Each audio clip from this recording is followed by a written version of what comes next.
Very good afternoon, everyone. I'm your host, Rishi Agarwal, and I welcome one and all on yet another session on a deep discussion, engaging discussion with three senior compliance professionals from the industry on a topic which is titled as Rebooting Your Compliance Program in the Year 2023.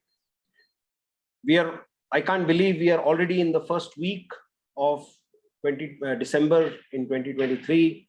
And I'm sure a number of us are looking forward to a break during the last week. And prior to that, a number of us also go through some goal setting sessions as we enter the new year. We set some resolutions, some personal goals, and I'm sure we also set some professional goals. So we thought, let's discuss what are the key goals that a compliance professional looks forward to setting. And we thought rebooting the compliance program for your organization in 2023 could be a great topic to start with. And that's where we are honored to have three senior compliance professionals from the industry. We will hear them talk. They come from different backgrounds, rich, deep experiences, managing compliances across the length and breadth of the industries as well as the country. So let me quickly introduce you to our panelists today. We have Dr. Kumudni Sharma. Dr. Sharma is presently working as head legal in Oil India Limited. She comes with more than 25 years of experience in company law matters, securities market, legal, HR policies, RTI, and CSR. She has worked with various companies like Electrum India, Delhi Stock Exchange, NHPC, EPI, National Oil Company, among others. Besides her professional and academic profile, she writes articles in magazines, delivers lectures to students in the ICSI fraternity.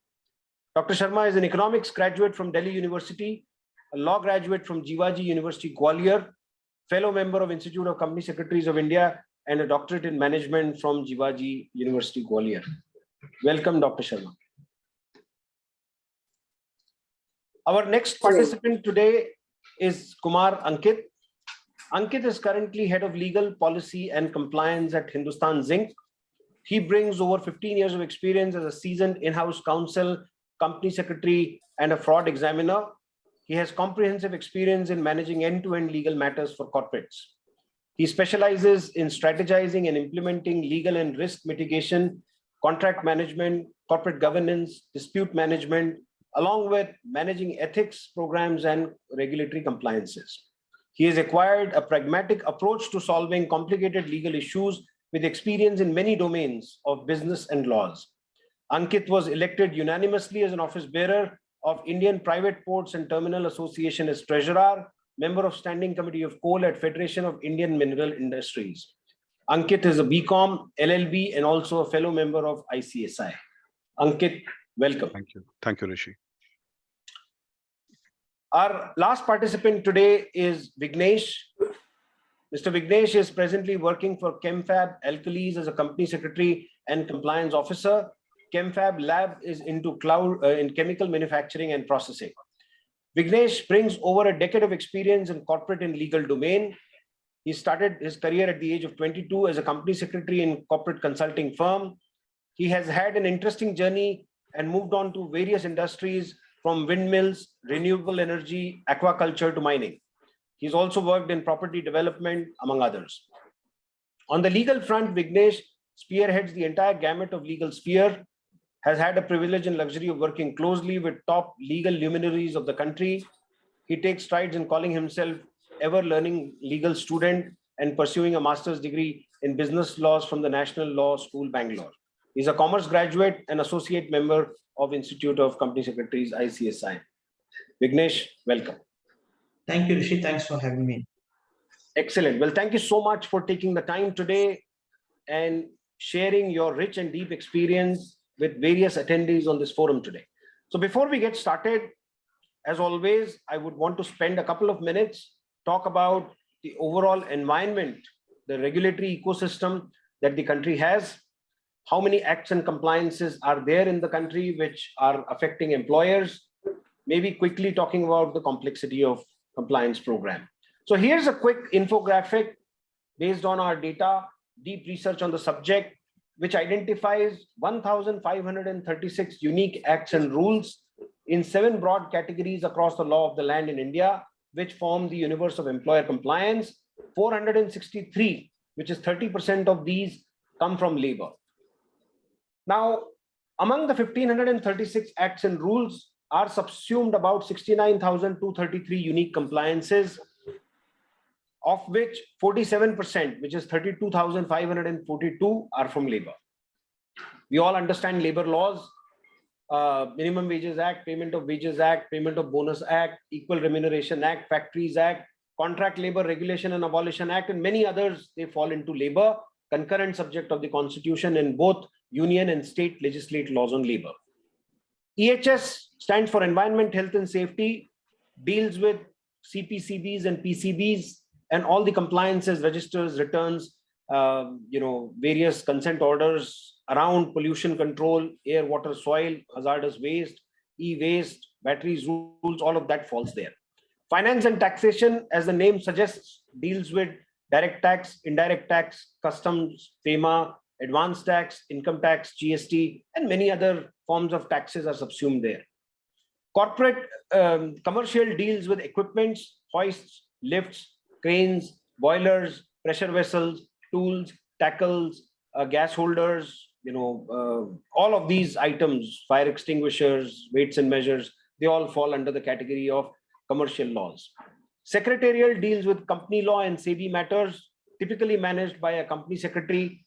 They are all there. And industry specific are regulatory in nature, TRAI for telecom, FSSAI for food, RBI for banking and NBFCs, and so on and so forth. They all sit in the category of industry specific.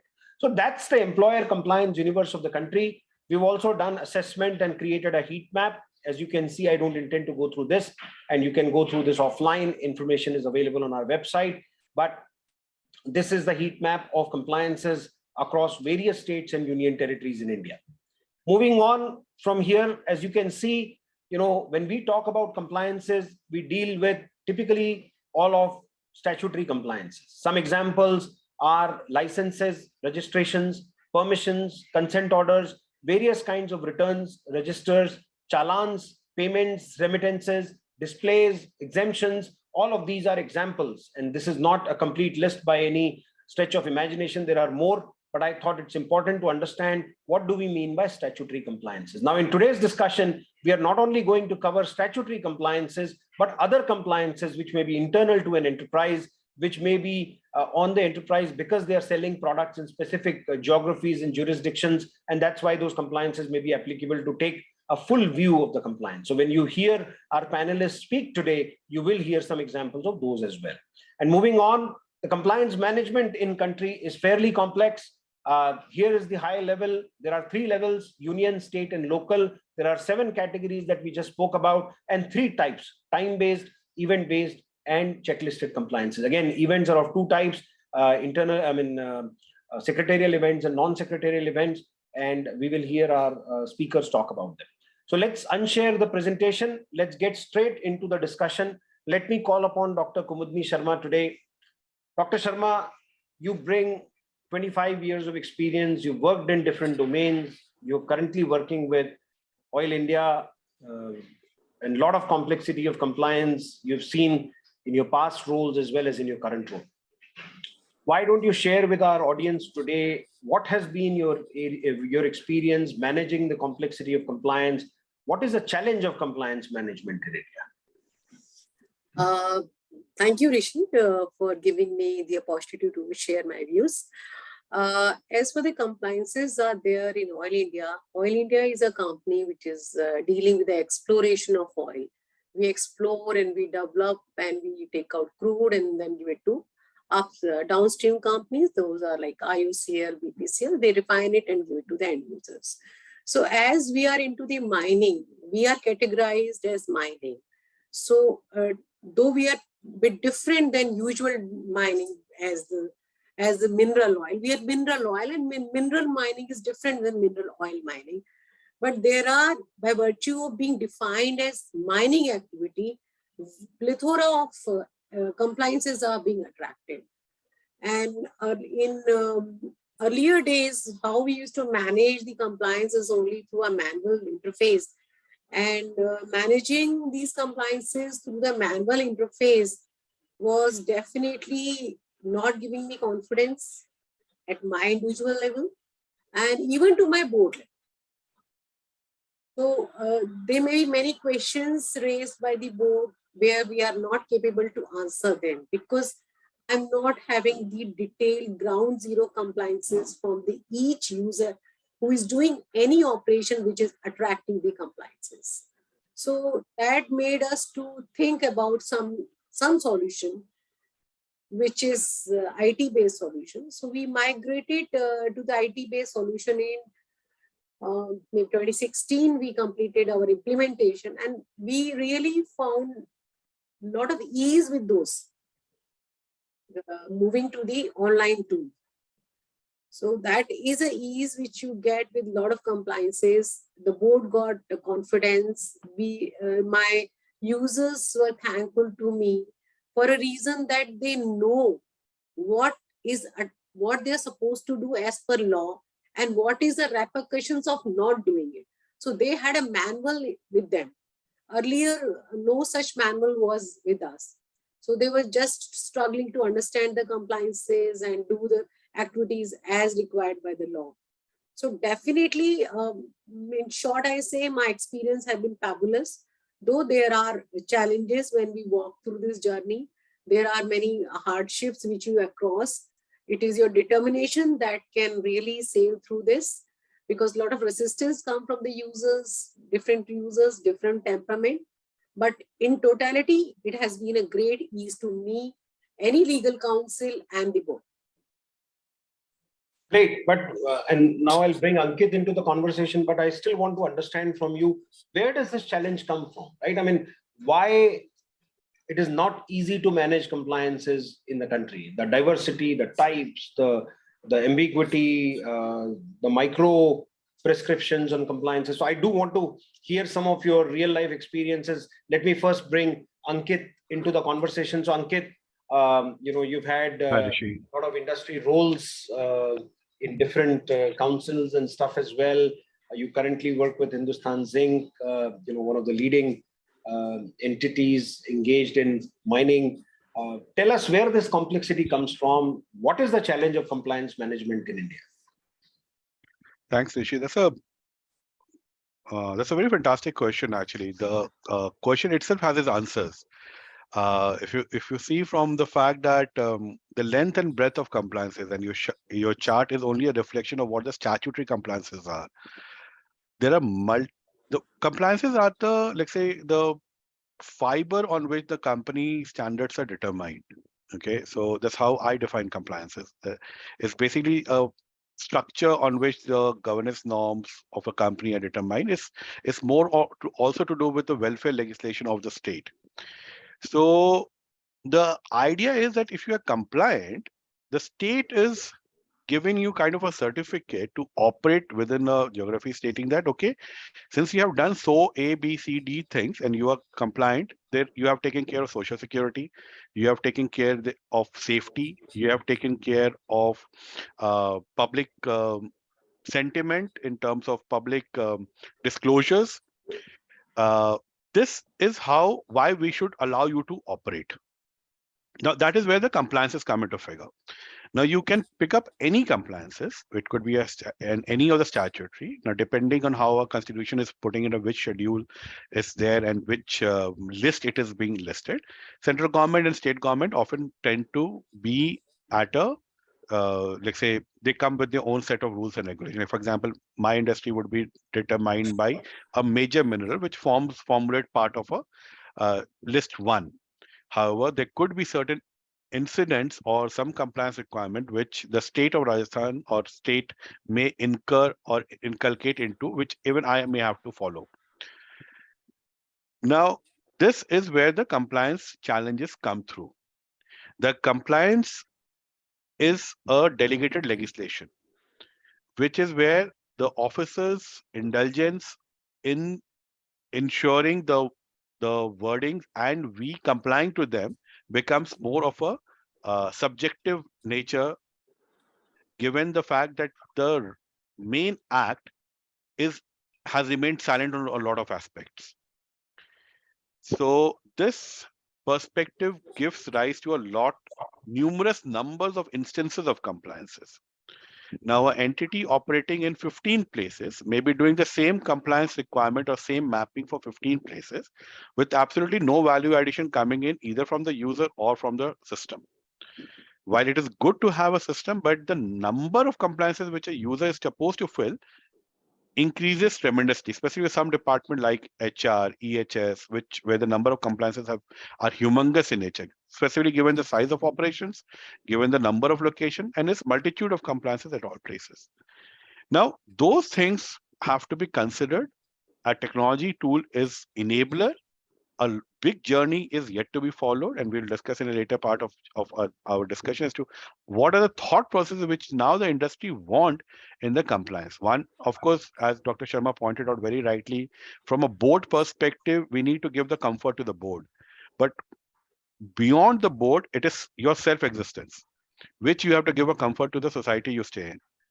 That is the level of confidence which you need to give by having a absolute fantastic covered program from a compliance perspective.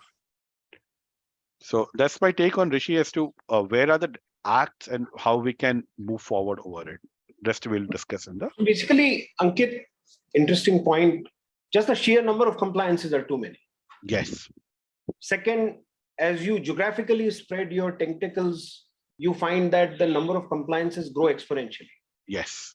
So for a multi-entity, multi-business, group scattered across the length and breadth of country and having establishments like shops and establishments like sales offices, service centers, support centers, and then manufacturing plants or mines, as the case might be, the number of compliances just goes through the roof. Absolutely. One interesting point that I would like to point out here is the law of the land in India is fairly dynamic. It changes very frequently. Absolutely. Based on our 5-year research on the subject, we find that there are 2,233 different unique websites across union, state, and local bodies. 437 are at the union government level, 1,240 at the state level, and 557 with the local bodies. Among these, there are over 4,500 regulatory changes that happen in a year. Now, there is no single website across the country where you can find these changes, you can search them, sort them, filter them, subscribe to them, and get all the applicable changes flow to you automatically rather than waste your time going through website by website. Half the times the websites don't work. The other half of the time, the document is already archived.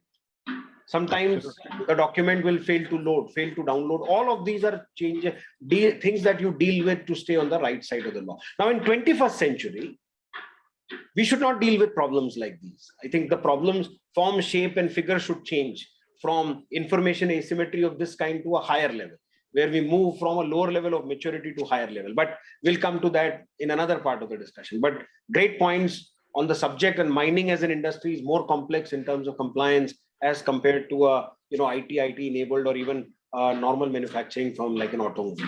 Now let me bring Vignesh into the conversation. So Vignesh, you come from the chemical side of the world. You've seen compliances across different industries. You're based in the southern part of the country. Tell us a little more about your experiences managing compliance in the country. Yeah, thank you, Rishi. Thanks for having me in. As you said, the fact is in India, every 100 kilometers, the culture changes. So as the language, the dialect, and even the compliances. So for a company, for us scale, we operate in a state, union territory, and a special economic zone. So there are multiple challenges. Now, as Dr. Sharma said, the company secretaries or the compliance officer are stuck in between a hot place and a rock, where the board and the government and the regulatory agencies expect us to do 100% compliance. But on the other hand, the regulatory environment is so fluid and it's very dynamic. So hence it becomes very bit challenging for us in managing the compliances. As you rightly said, in 21st century, we must not have this kind of thing. So to add on, what I would say is, of course, we all had COVID, which had a very fiendishly impact on life and livelihood.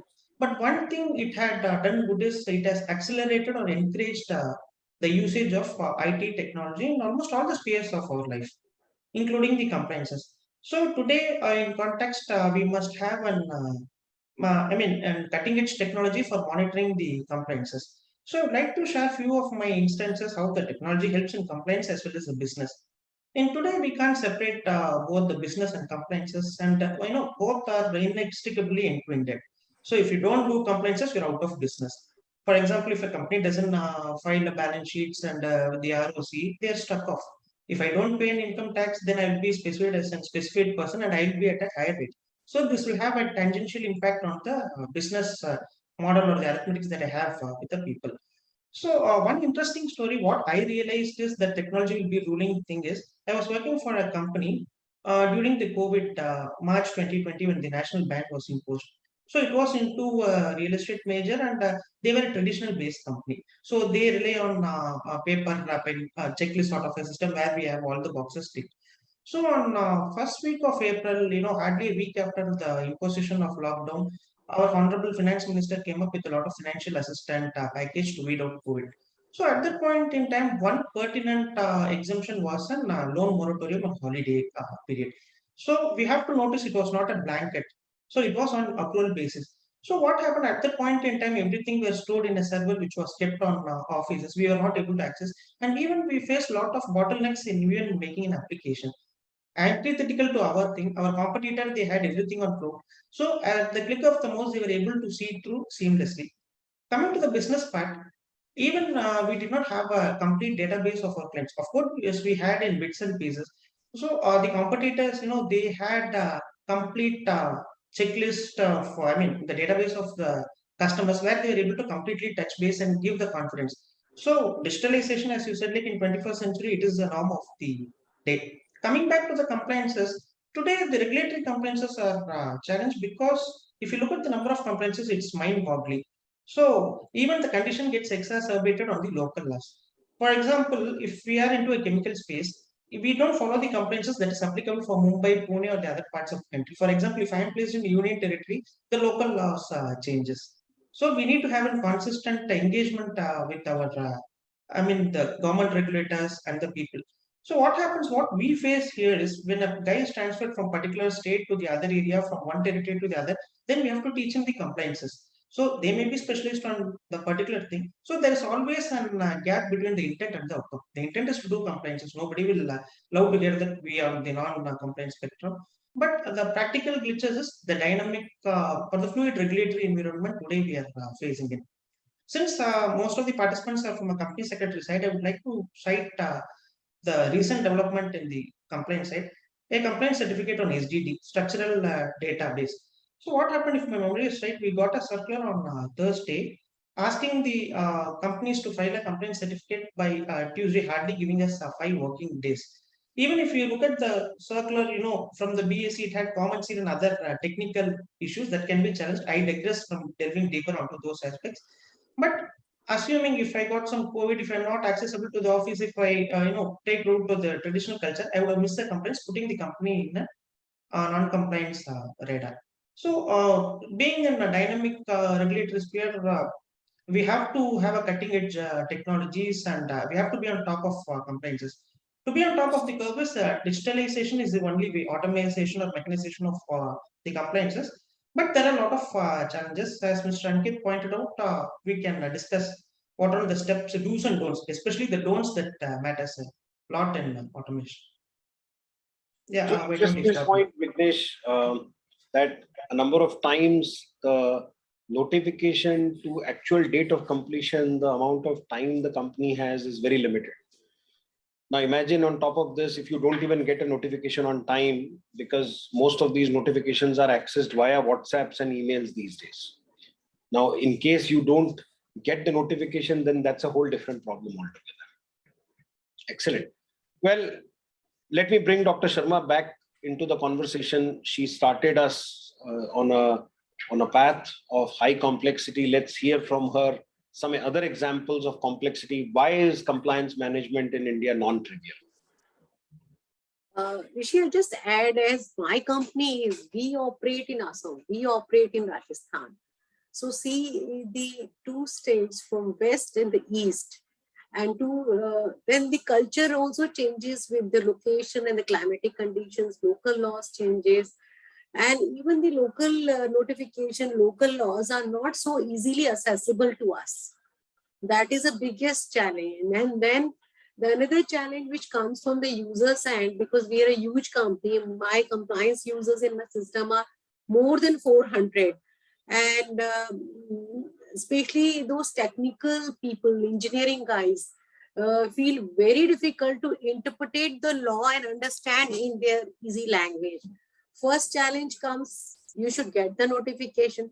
Second challenge comes, you make them in a language, it is understandable to them. So then they can operate. So, and the change, the law, the structure of the law, local laws changes from Assam to the Rajasthan, because both the states are totally opposite. Assam has got lots of water, lots of rainfall. Rajasthan doesn't have water, no rainfall.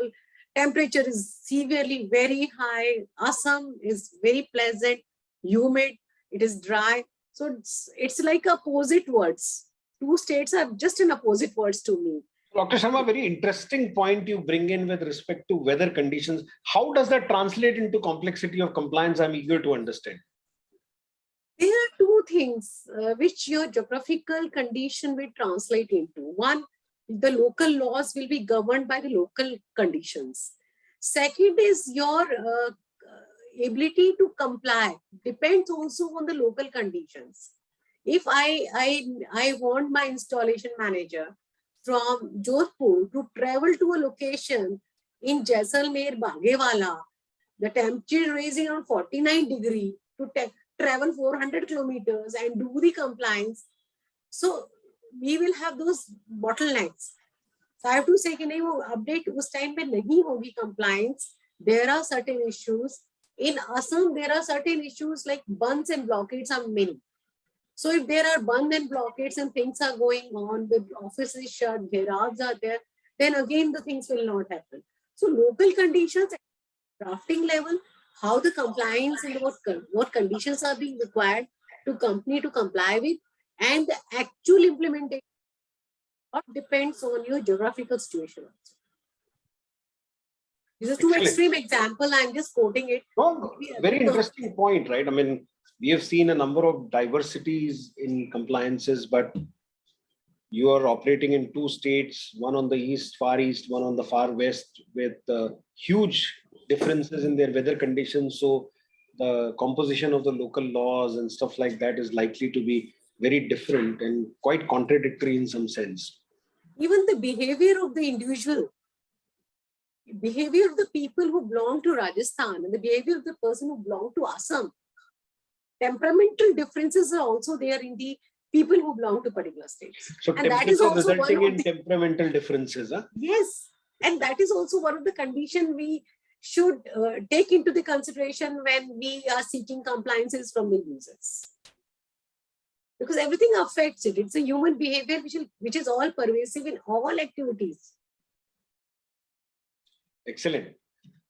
So I think we have come to the end of our first round, which is understanding complexity. What creates complexity? Why is managing compliance in India a non-trivial activity?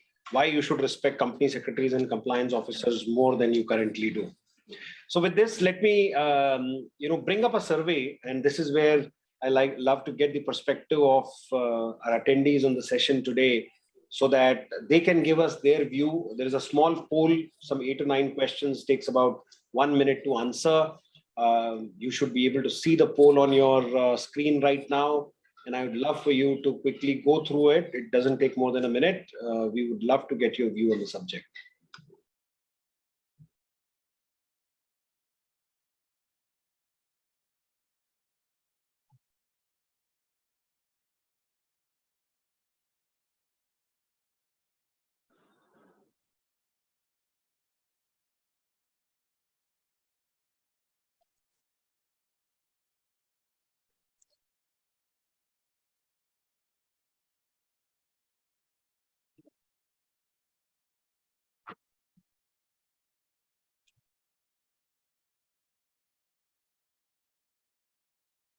Rishi, is it open for us also? Yes, I think so. You should be able to answer. And I already filled it. Um,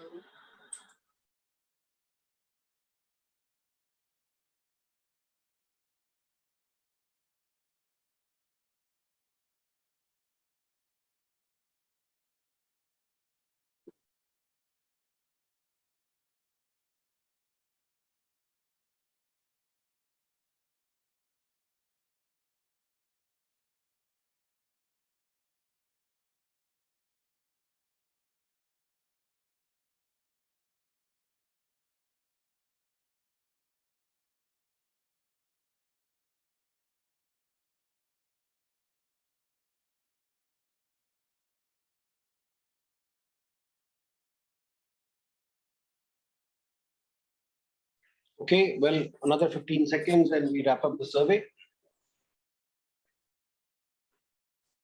So those of you who need to submit their answers, please go ahead.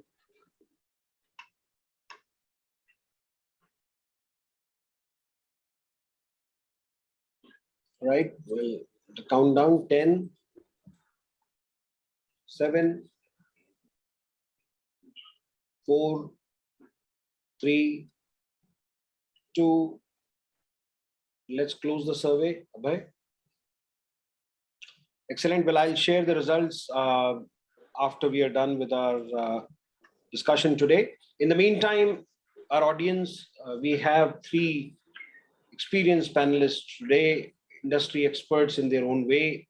If you have any questions, please go ahead and post your questions in the Q&A section. You'll see a way of sending the questions, and as we find these questions, we'll get our panelists to respond to them. In the meantime, let's move on to the second part of our discussion today, which is how do we reboot our compliance program in 2023? And oftentimes we think of technology-based solutions as the panacea, as one of the key ways of rebooting our compliance, which is to go from ad hoc, manual, paper-based and people-dependent compliance program to a digital, process-based and a more predictable compliance program. But it is easier said than done. While we think technology is going to suddenly come in and solve the world's hunger problems, the reality is quite different. The problem begins right at the point where we don't know how to choose the right software for our company. What should the software have? Whether it should be on premises or on cloud. How do we use the software to our advantage? So let me call upon Dr. Sharma first. Dr. Sharma, for the last year or two, we have engaged on multiple levels to understand how do we help kick off the digitization journey. And you've gone through this journey in various ways. Why don't you share your view on how should our audience look towards this digital journey? Rishi, when any company thinks of doing compliances through a tool, first it has to take calls on two issues. One is technology part, one is the content part. So when we talk of a technology, everything needs a server because some data will be saved. So now they have to understand whether what you want on-premise server or you can go for cloud.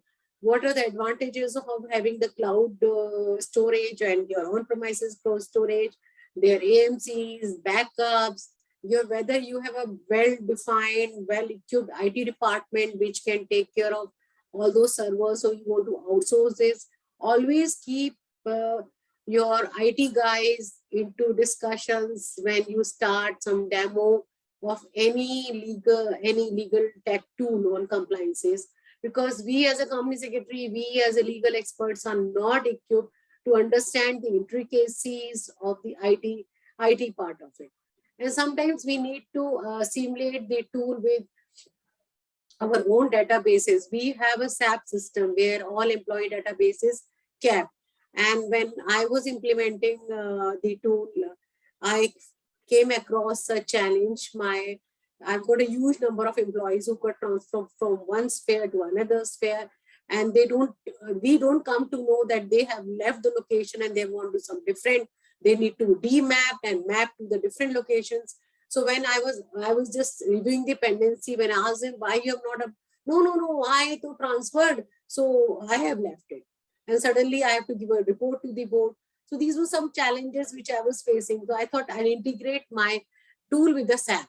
As soon as there is a change in the SAP, from the location of the person, it will be intimated to us. And quickly then I can take some corrective action. So these are the few technology issues which you need to discuss with the service provider and your IT person.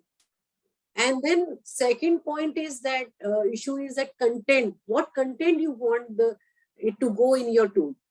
Whether you want everything which is applicable into the tool at the first stage, when you're first time implementing the tool, you want everything to be mapped, or you want criticalities to be only mapped so that people get accustomed, they don't get scary, oh, 200 compliances, impossible, nothing can be done, this is useless. Yeah, I can't do that. They say, no, I want manpower, I want this. So there'll be 100 apprehensions which will come from the users. So first thing is, I think across common answer is, I'm too busy. I cannot do 200 compliances. I think that's a standard across the whole industry, be it public sector or private sector. So we have to take a call to what extent we are focusing it. Do we want everything on a first go? And whether you want local laws to be implemented or you want critical laws to be implemented. And then the second call is whether you want these laws to be audited, what access you will be giving to what agencies. You have to draft out a policy. If I'm mapping everything on the earth, please take it from me, 100% compliance is a fictitious concept. It's a fictitious concept. No company on the earth can comply with all the applicable laws in the country. And definitely if you get access to the internal auditors, to the external auditors, to the, in our case, like DGMS, OISDs, so you are serving a platter for the objections from them. So you have to make crowd out who will have access to this. So all these issues are to be deliberated, whether you are putting your internal policies into the system or not, whether you are putting mandatory voluntary guidelines into the system or not. On all these, top management should be on board when you go for a content, what kind of content will go with it. So, and this is content, this is technology. And then third part comes, what kind of a service provider you're looking for. What size a company, when I went for my tool, I looked for somebody who has worked on a size of the company as I am, who understand the intricacies of the mining industry, who have worked in a public sector undertaking setup. He understands how the hierarchy flows, because hierarchy is also important when we do a mapping in the system. Who will approve, who will be the owner of the compliances, who will be the approver of the compliances, who will review the compliances. These all are, one need to get a clarity on all these issues. These are some indicative issues. These are not exhaustive. When you walk on journey, you will find many issues on which you need to interface with your senior management, technical departments, IT department, and then carve out what we call it as a tender or RFP, request for the proposal from these service providers. Excellent. So those are some important ones. And before I bring Ankit and Vignesh into the conversation, Dr. Sharma, a couple of things I would like to add. First, a software solution with good workflows and good document management and good reporting and analytical capabilities is important. But I call it the body of the solution. The heart is actually the database, which is an integrated compliance database with 69,233 compliances properly classified under 1,536 unique acts with 6,618 filings, and all of them constantly changing. I mentioned about 4,500 changes, and I would call upon our audience today to visit our website at teamleadsregtech.com, where from 2,233 different and unique websites across the country, thousands of regulatory changes, our legal team, our research team, our updates team reviews and puts it as a public good on our website. So not just having a good database in place is important, but keeping it current, because it changes 100 times, 200 times, in a week. and over 400 times a month is equally important.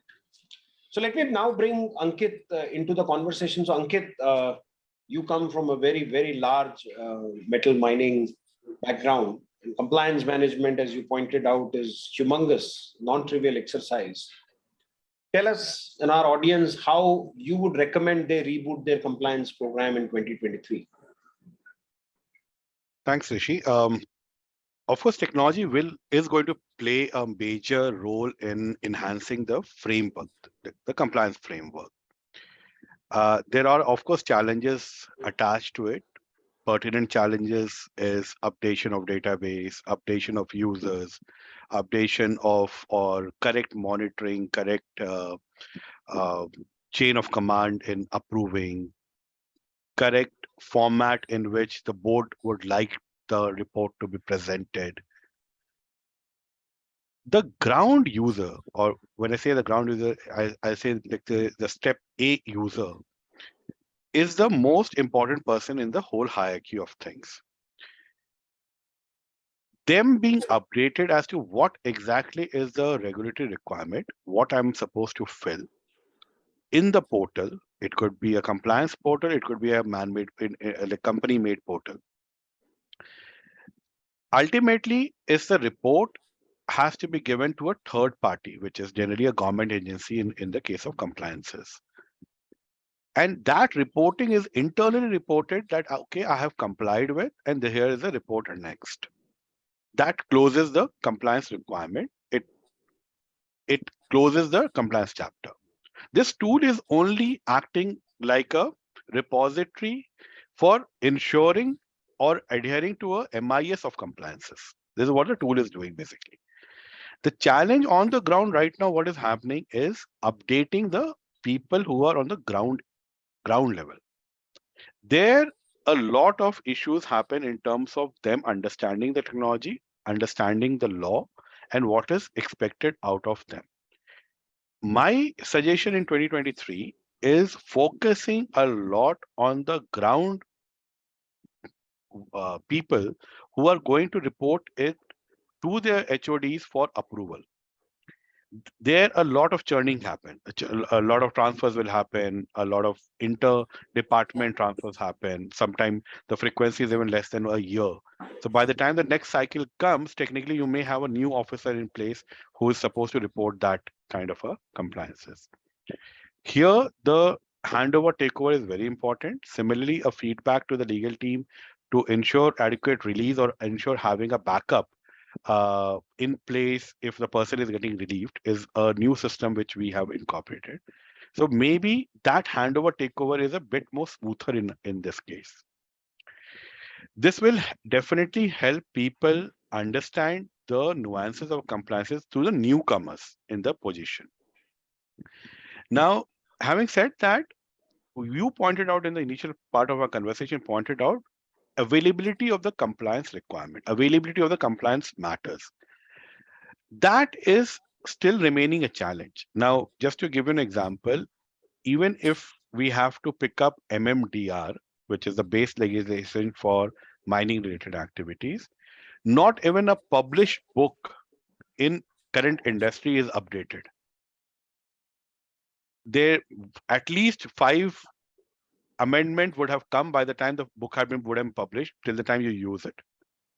This is a regulatory gap which probably somebody from who is the owner of nick.in, some kind of portal should be designed by the central government to give us a correct access of legislation. US has a central legislation which calls in for base level English language for legislative framework. India doesn't have. India has colloquial English language for framework, which has multiple ways of interpretation, which often gives to confusion from a ground level perspective. So probably moving forward, the law should be made available. Of course, that is one thing which has to be taken care of. The users have to be educated. Education has to happen in a training basis and on a regular basis. Handover takeover has to be more smoothed. Accessibility to the tool is very important. Laptop may be a thing of a past. Mobile is the thing of the future. So probably a accessible program which is enabled in a mobile, enabled in a auto feed format. For example, let's say, for example, CTO condition, just to give you an example. We are supposed to present every data to, let's say, a pollution control board, production. These data are technically there in your MIS systems, which is there in the SAP or something. Is there a way to integrate all of these things in such a way that come 31st March 2023, the data is auto-generated in terms of your production data, in terms of your whatever you're reporting, everything remains sacrosanct. That is the future where we are looking at from a compliance perspective. So far as that is achieved, a lot of regulatory challenge which we are facing right now would be only in terms of validation of data and not preparation of the data. The preparation takes a lot of time, be it for Companies Act perspective, EHS reviews, and most of the data are available. So yeah, and quite repetitive. Absolutely. Yeah, quite repetitive. Quite repetitive. The same set of data are used in 15 formats with repetition. Probably, I believe that with the upcoming of the new labor codes, there may be some integration of the labor requirement, but a lot needs to yet to be done on EHS, mining, multiple similar forms are there in multiple perspective. Those things can technically become automated. You do not need a different form. You can easily a simple API based thing can pull data out, can give it a server. Like, for example, PCB mandates that you need to give server access to them, the CAQMS server access to them. Fine. If there's a notice available, if there's a breach or that, auto notice can be generated out here. You don't need for me to give them a data on a quarterly basis, annual basis, monthly basis with the same data which they already have. So these are the regulatory things which, even from a government perspective, they need to reduce the inspection. They need to come with a positive assurance framework that the companies are doing the correct steps. And they need to trust the companies in this way. I will add on to the Ankit. In fact, there are multiple layers of the audits and inspections. It is not even a single agency that we have to coordinate. There will be multiple agencies coming for inspections and audit and asking the similar information from us. So that multiplicity also adds to the discomfort of the people who are working, actually putting the work, because they have to attend to these agencies when they come. That is another bottleneck for the operations. Excellent. And we've been talking about this duplication, this redundancy, this overlap with various levels of the government every time I have an opportunity, where it is a grossly inefficient process. I mean, why would you want 13 different copies of a salary register when one copy, one format is good enough, as an example? Yeah. Right? Why would you need 5 different formats of accident register under 5 different acts when one register should be good enough? So I think our 21st century regulatory ecosystem also needs to undergo a massive transformation and a reinvention here. Absolutely. Overhauling is the key. Absolutely. Now, Vignesh, let me now come to you. We are about 12 minutes left into the conversation. I want to bring you in, seek your input. So Dr. Sharma and Ankit spoke about the technology tools, challenges around implementing, asymmetry around data availability, data access. What are your views on setting a culture of compliance? How should our users think about rebooting their compliance, not just from a technology perspective for which they have some inputs now, but from a cultural point of view? Does technology come and solve the world's compliance problems, or technology is an enabler to create a culture of compliance? And if that has to work well, what are the other steps that people should think about taking? Yeah, well, Rishi, as ma'am and Ankit said, the regulatory environment is so dynamic and undergoes a change. And as a launch pad for any implementation, we must have a cultural change or the cultural acceptance. The notion that a company secretary or a compliance officer will take care of entire, the compliances, it's inanity to a certain extent because we can only spearhead. So all the shoulders in the organization should join together to share the loads, and compliance becomes everybody's job. So as a prerequisite, what we have to do is we must have an exhaustive training program. We must have an engagement sort of a thing where we have to take the inputs from the users, As Sankit rightly pointed out, the success or the fiasco of any software or any technology, I know, depends upon the last people in the pyramid. So if we are able to take it till the last meal, then it's a success. So as a part of it, we have to do the reinvigoration of entire things. We have to work with consistently. The first point starts with the selecting of the technological partner with whom we are going to progress. So they must have a training program. First, we have to gather the inputs from all the stakeholders, then try to understand. And the complexity pitches in when we have multiple geographical locations. As Dr. Sharma said, most of the languages are in the vernacular language, the local laws. So we must imbibe it and that should be translated and we must have a validation. So the compliances, for example, if I am a compliance officer, I may not be aware of the entire things that is happening at the ground level. So there must be a third party validation. If I am progressing with an service provider who is going to assist me in technology, must imbibe and validate the compliances aspect and then it should be embedded into a software. Again, it must be very, very tech savvy because anyway, we are getting into the technology. There is a white big elephant living is we are living the traditional system, which is very robust. So when we are migration, there must not be any downtime. So we must ensure the compliance is happening seamlessly. And we must have cutting edge technologies like all the alerts should be taken to the WhatsApp because people are more augmented in using a mobile phone than the laptops. So real-time basis, we must have all the alerts triggering in case of any non-compliances. There is, once in a country, once if it becomes a non-compliances, it is next to impossible to remediate it or the remediation cost is too high to think of. So I must get an alert or the trigger even before an incident or an untoward happens. So in that way, the software must be done. And first of all, the cultural changes is if a particular person is not doing a complaint, we should not look it as a fault. They must be forthcoming. We must encourage. I mean, the management or everyone, the auditors should encourage, even the government for that matter should encourage people in forthcoming and stating the non-compliances and remediating. Only if there is a cultural change, then we can, the success or the fiasco depends on that. So people and the culture should play a vital role and the partner with whom we are joining hands should enable us in driving the cultural changes. For Sure. me, it will be, yeah. Just go. Please carry on. Yeah, for me, it is going to be a new experience for a person like me for driving. Since my partner who is going to help me in technological assistance, he would have seen hundreds of companies and that should not be a challenge or a bottleneck in making a cultural impact. Once cultural impact is done, and of course we are in 21st century, and as I mentioned earlier, we have almost a digital thing for everything. So that should, technology will not be an issue for anyone, but attitude and then the culture matters a lot. The one basic thing what we have to strongly pitch in is or the edifice is compliance is everybody's job. Compliance officer is only spearheading the entire gamut of things. I'll just add on to like my experience, how I try to build in that culture. The first and the foremost thing, it has to be a top-driven approach. That is very important in any organization.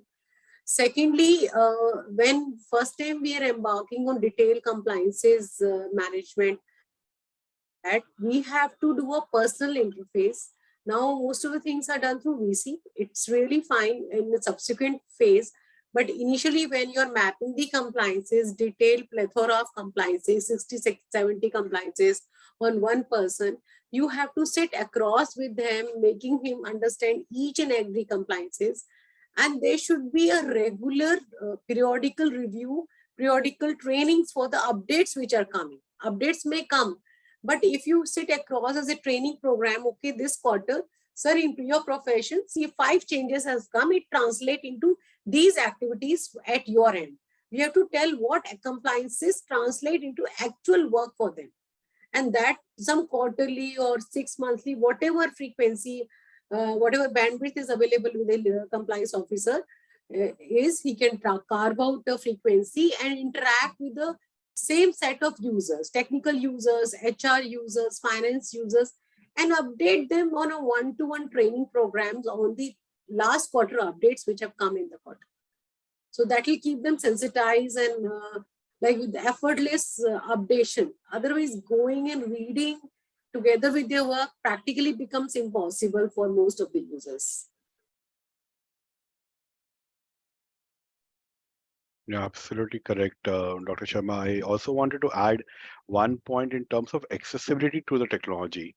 Accessibility is becoming a major issue. Like, for example, if you, for board reporting purpose, you'll have a due date. 95% of reportings happen in the last 24 hours of the due date, which with the best of the systems employed, often leads to a crash situation. So, uh, some amount of self control. I don't know how I put it up, but the last 48 hours are most important when it comes to compliances. So though the compliances may have happened long back. So, so I just wanted to put a I think that's perspective. more of a behavioral thing, Yeah. where everybody wakes up in the 11th hour and they want to get everything done right before the midnight Right, strike. Right? So I right. think that's more cultural, but that's where, if within the organization there's a culture where we look for getting it done sooner than later, before the due date. There's an escalation engine in place. You have your internal thresholds for escalations to kick off. I think over a period of time, people will realize that they should not wait till the 11th hour in order to get things done. So I think that's a key change. Now, there are a few questions, one of them coming from Priya, which says, what can we do to ensure that there is a healthy compliance culture in the organization? So anyone wants to take that up? Sure. I think uh, from a healthy compliance perspective, the tone from the top is very important. A push and a pull approach. A push is where you strictly enforce compliance. A pull is where you motivate people to ensure compliances. So it has to be not only be I'll say punitive in nature, but at the same time, it needs to be incentivized. The culture of compliance needs to be incentivized at the organization level. And when I say tone from the top, the tone is not only from the executive level, but also the shop floor level. So far as that is maintained, I think a healthy culture will eventually kick in, giving a end user comfort that yes, compliance is a cultural activity which we take it as a from an ethics perspective. Excellent. Anyone else wants to add to that answer? I would just add, when we started it, so we got a lot of resistance. This is additional work, ma'am, we will not do. So, and then we also showed them, okay, this is a law and non-failure to do the compliance means imprisonment, fine and all that. The users which were of different higher age in the segment, and they were old employees, there were a lot of resistance from them. Ma'am, ये तो additional work हो गया, हम नहीं करेगा. And when we have to tell कि कुछ additional work नहीं है, तो आप कर ही रहे थे. This was you. सिर्फ आप एक system में agree कर रहे हैं या बोल रहे हैं yes I have done. Only thing नहीं अगर नहीं done हुआ तो आप तो हमको जेल में डालेगा.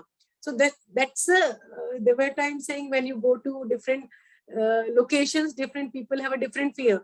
The people of Assam are very fearful people. They fear a lot. So you say no इसमें लिखा है 3-year imprisonment में हम 3 साल जेल नहीं जाएगा. हम इस टूल को नहीं करेगा. Then your interface of the legal compliance officer, जो भी compliance officer है, वो उसके साथ बैठ के उसको 1-to-1 faith इंस्टॉल करे. नहीं सर, वो लिखा हुआ है, वो हर जगह लिखा होता है. आज तक आपने किसी ऑफिसर को देखा जेल जाते हुए? किसी वर्कमैन को देखा? नहीं. तो फिर वो तो लिखा हुआ रहने दीजिए ना. आप जो कर रहे हैं वही करिए, कुछ भी एक्स्ट्रा नहीं. So you have to sit across to them and instill them force. I understand सारी ऑर्गेनाइजेशन में सब तरह के वर्कमैन होते हैं. Few may be very intelligent, comfort, IT savvy. Few may not be. Few may be fearful, conservative. So you have to keep everybody on the board, keep listening with them, and this journey would not end. Bringing a cultural change will take 3 to 4 years. It is a top-driven approach. For continuously 3 to 4 years will definitely bring a cultural change. Now, Dr. Sharma, I would like to add some data to what you said. Next time when such a conversation does happen, you can quote that 26,134 among the 69,233 compliances in India have provisions for jail term. And at least 86% of them can put you in jail for up to 3 years, right? Yeah, so there's a paper that recently Gautam Chikarmane from ORF and I had co-authored, titled Jail Doing Business, where a lot of this data has been dissected threadbare. Now, we have another question from Lata. She asks, has the government enabled straight-through filings? Any progress on that front? I can answer that question, but I would like one of the panelists to pick it up. Yeah, I would like to pick up those questions. One thing is, what is the government stands for, whether it's a central government or a state government or a union government. So there is no such straight through, and we have to go through the entire compliances process. Because there is no, we don't have a single window clearance for the local government, state government, and central government. Of course, when it comes to MCA and the stock exchanges, corporate law predominantly, we have e-filing sort of a thing. For rest of the things, for industry specific law, still the paper-based compliances are happening. The definition of government plays a critical role in this question, I believe. Couldn't agree more, Vignesh. Straight through filings is something that Team Lee's Regtech has been focusing on. We've submitted applications to Provident Fund, ESI, and Ministry of Corporate Affairs to enable APIs so that with a click of a button, the filing can happen from a Regtech system directly into the government. So I think there are clear benefits of that. Government has moved the needle on many fronts, and I think this is something which leaves a lot to be desired. And the next generation of compliance in India will require a lot more straight-through processing than what we have seen so far. There's a question from Manjunath. Why people are so afraid when inspections happen by government authorities and inspectors? How can we enhance their knowledge of compliance? I'll take up it. The fear comes from lack of knowledge. I think that's a standard rule across anything. When you don't know, you are fearful. When you know, you're confident. So when you know what you need to comply with and what you have really complied to, so you will not be fearless. Most of the time, I have seen the technical guys who are working at the shop floor level or in the factory. They know their job perfectly, but they don't know attached compliance there too. So they have apprehensions. And the vindictive approach of history of this vindictive approach is another factor which leads to the fear.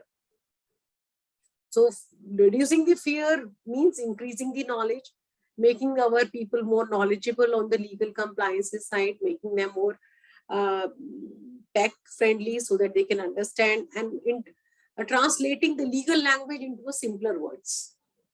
That's what they really understand. People, as soon as they see law or legal, most of the technical people say, oh, this is not beyond our understanding. Excellent. So information empowerment is the key. Ankit wants to. Absolutely correct. The information, the fear of non-compliance needs to be educated to them, that this non-compliance is something which impact not only them, but also the company, the overall operations of the company. So the idea is to remain compliant. Whatever help is required, that's why I said the tone from the top, in sense that whatever is required to be done to address the non-compliances has to be highlighted also similarly along with the compliances. If there is a non-compliance, then the remedial steps also needs to be put in the same platform, that I need this. Let that be reported. Let that come through, and then let the management take a call that, okay, I need this. Whether I'm able to do that, whether I can assist you with that kind of a substance, yes, that is important. So there is a participant named Pooja. She raised her hand. She wants to talk. I have just allowed you to speak. Pooja, please go ahead and ask your question.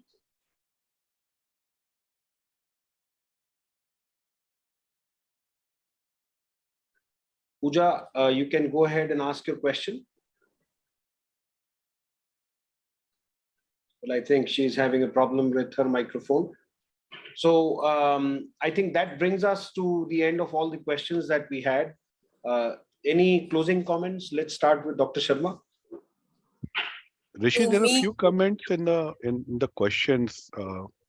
Priya says, can we fully be able to be on top of compliance? Yet another question from Priya. Can we fully be able to be on top of compliances by hiring a legal team? So I think the question is, if you have the right legal team, can you stay on top of all the compliances? Is that enough? It's a bit challenging yet. You can have an in-house team, but you still need external people to guide you on the nuances, specifically on the state law subject. Centralized legal team may not be adequate given the vast expanse of law. It can be done. It's not impossible, but with the right resources, it is possible. But you need a dedicated resource only for this thing. And my answer to that, Priya, is anything to get done well, you need a convergence of people, process, and technology. People is a part of it, a very important part of it, but you also need the right process and the right technology to stay compliant. Anybody else wants to answer that question? Somebody has raised a hand. I think Rishi,